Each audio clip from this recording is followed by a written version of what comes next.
নফসের গোলাম নয়, সে হলো আল্লাহর গোলাম। সুদ খাইতে মন চায়, সুদ খাইলে মাসে মাসে টাকা বাড়বে, ইন্টারেস্ট পাবো, বছরে বছরে টাকা বাড়বে।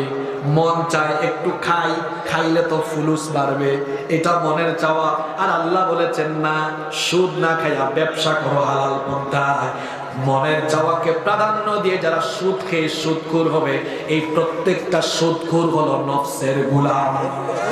আর যারা আল্লাহর ভয়ে পরিশ্রম করে, দুই হাত দিয়ে কামাই করে, নবীজি বলেছেন দুই হাত দিয়ে যারা কামাই করে, এদের রিজিক হলো বড় পবিত্র রিজিক।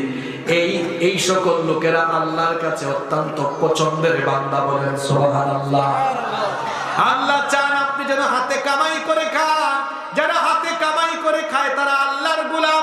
আর যারা বসে বসে সুদে